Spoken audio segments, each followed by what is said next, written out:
नमस्कार बंधुगण। वास्तुशास्त्र अनुजाई घरे मयूर पर रहिबा अत्यंत शुभ होता है। जो स्थान रे मयूर पर रही थाए से स्थानर नकारात्मक शक्ति को नष्ट कर दिए। शास्त्र अनुजाई मयूर पर सुख समृद्धि प्रतीक होता है, कारण यह घरर वास्तु दोष को दूर करिथाए। मात्र घरे मयूर पर रखिबा समय किछि विशेष नियम निश्चय मानिबा उचित, जहाँकि शास्त्र कुआଯାଇଛି। प्राचीन पुराण रे मयूर परर विशेष महत्व विषय कुआଯାଇଛି। याकू अनेक तांत्रिक क्रिया रे मध्य व्यवहार करा जाए। आयुर्वेद रे अनेक रोगरू बंचिबा पाई मध्य मयूर पर व्यवहार करा जाए। मयूर पर द्वारा घरु नकारात्मक शक्ति नष्ट होता है। प्राचीन काल रे संध्या नामक असुरर वध करबा पाई मयूर पर ही सबु देवतांक शक्ति रे बलियान होइथिला, कारण सबु देवदेवी मयूर पर रे ही दिव्यमान रहिथिले एवं मयूर संध्या असुरर वध करथिला। से ठारू ही मयूर परर आहुरी अधिक महत्व रही आसीछि। स्वयं श्रीकृष्णकर काल सर्प दोष थिबारु माता यशोदा सर्वदा श्रीकृष्णक मथारे मयूर पर लगाउथिले।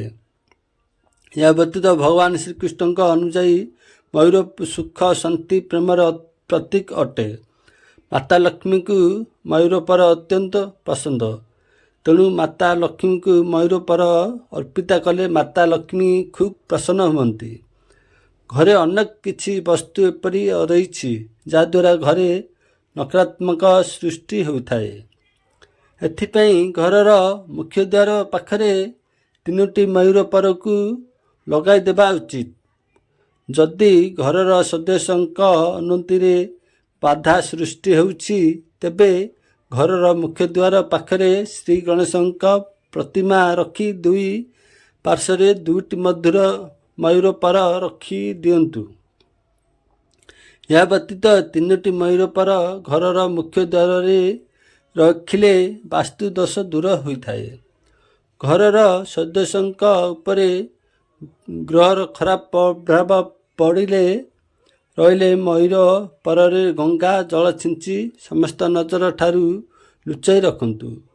घरर कौनसी व्यक्ति किंबा छोट पिला उपरे नजर दोष पड़िथिले रात्रि शोइबा समय सेही व्यक्ति किंबा पिलार तकिया तले एक मयूर पर रखी आगामी दिन जल रे प्रवाहित कर दियंतु। या द्वारा नजर दोष दूर होता है।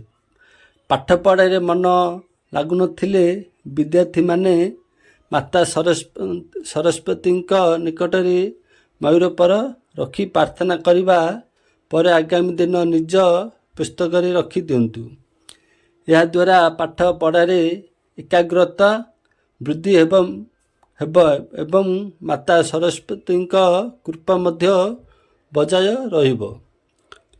शत्रु शक्ति ठारू मुक्ति पाई सकाळु मयूर परे हनुमानंकर सिंदूर लगाई प्रवाहित जल रे भसाई दियंतु। या द्वारा शत्रु नाश होता है। वीडियो भल लगे लाइक शेयर सब्सक्राइब।